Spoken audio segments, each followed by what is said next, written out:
मैंने कई लेख पढ़े जो सरकार के शुभचिंतक आप उनको कह सकते हैं, सीनियर लोग, एडिटर्स और सब लोग, वो सरकार को इस बात से आगाह कर रहे हैं कि ये शुरुआत है और आप आने वाले महीनों में इस प्रकार के कई एफर्ट दिखेंगे कि सड़क पर स्ट्रीट प्रोटेस्ट हो, कभी किसान के बहाने हो सकता है, कभी पेट्रोल के बहाने हो सकता है, कभी कोई और मुद्दा, कभी कोई और मुद्दा, कि भाई अब लोगों को ये पता लग गया है कि इस सरकार पर दबाव बनाया जा सकता है, तो इश्यूज की कमी नहीं है, मोबिलाइजेशन की कोशिश होगी आगे जाके। आपको लगता है? नहीं, निश्चित रूप से वो तो पंडोरा बॉक्स खोलने वाली बात जो होती है ना, कि जैसे कहते हैं ना कि एक बांध बंधा हुआ है, एक मुट्ठी बंधी हुई है और एक बार खुल जाए तो खुल जाती है। तो अभी जैसे अभी हम लोग देख रहे थे कि भोपाल में अचानक किसान घुस आए, गजब भीड़। अच्छा, अब कोई पहले से कोई सूचना नहीं, कोई अचानक आ गए और मुख्यमंत्री का घर घेराव, आप कितना घेर पाते हैं कि नहीं पाते हैं, लेकिन आ तो गए। इसी तरह सोशल मीडिया पे खबर आई कि कोई एथेनॉल जनता पार्टी बन गई है। हाँ, है ना? अब ठीक है, उसका कितना असर होगा क्या नहीं होगा पता नहीं, लेकिन प्रयास शुरू हो रहे हैं। तो इस तरह की कोशिशें तो होंगी, क्योंकि इश्यूज तो हैं, हम लोग ही मानते हैं कोशिश इश्यूज हैं, और ये एक रास्ता भाई दिखा दिया।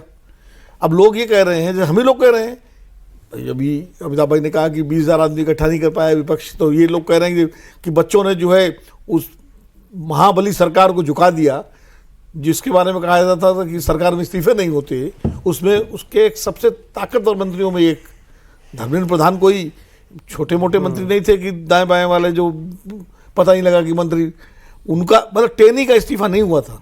आप सोचिए, उसमें किसान आंदोलन चल रहा था, दिल्ली घिरी हुई थी और टेनी कोई धर्मेंद्र प्रधान नहीं थे, कोई तुलना नहीं थी धर्मेंद्र प्रधान और टेनी की। लेकिन टेनी का ना इस्तीफा हुआ ना विभाग बदला गया, यानी, और इसमें धर्मेंद्र प्रधान का इस्तीफा हुआ। तो कुल मिलाकर के सरकार के इस पूरे एपिसोड के बाद ये तो है कि अब जो तमाम असंतुष्ट जो समूह हैं तमाम कारणों से, वो कोशिश करेंगे सड़क पर उतरने की। हो सकता है जंतर मंतर पे ना आए, हो सकता है जैसे अब भोपाल में घुस गए, कहीं पटना में कुछ हो जाए, अभी हुआ, कहीं किसी और शहर में इस तरह से कोई बड़ा प्रदर्शन हो, मतलब सरकार को के लिए सिरदर्द पैदा करने का सिलसिला शुरू हो सकता है इस आशंका में। लेकिन अब सवाल ये है कि सरकार करे क्या सरकार एकदम से लठ लेकर के और सबको पीटना शुरू कर दे? वो भी नहीं कर सकती, या हर मुद्दे पर हाँ और हर मुद्दे पे हाँ भी नहीं कर सकती।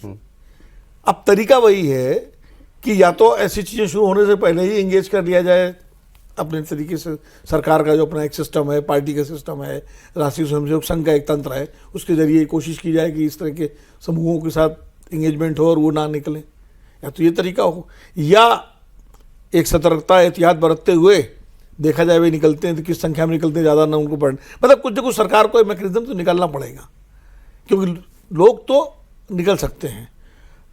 और जब ऐसी कोई बात होती है, जब भी कोई भी सरकार हो, तो उस सरकार के लिए सबसे बड़ी चुनौती ये होती है कि वो अपनी जो छवि जो उसकी डाइल्यूट हो गई है उसको कैसे वापस लाए।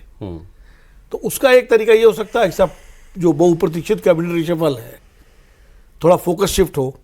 मान लीजिए पार्लियामेंट, एक तो ये डिलिमिटेशन बिल अगर पार्लियामेंट में आ जाता है और पास हो जाता है तो ये एक बड़ी अचीवमेंट होगी, वो नैरेटिव बदलने की कोशिश होगी।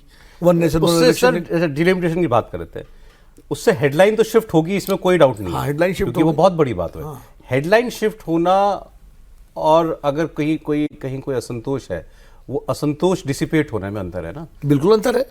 तो हेडलाइन ऐसा तो नहीं कि कहीं वो एक नए असंतोष को जो है वो और जवार दे दे, ये भी खतरा है। कोई तो अभी भी वही काम कर रहे हैं। नहीं, ये भी खतरा है कि मान लीजिए आपने डिलिमिटेशन बिल पास करा लिया और उसमें दक्षिण के राज्यों के कंसर्न एड्रेस नहीं हो पाए ढंग से, चाहे भले डीएमके राजी हो जाए, तो एक नया मोर्चा खुल सकता है। ये भी एक खतरा, एक जोखिम है।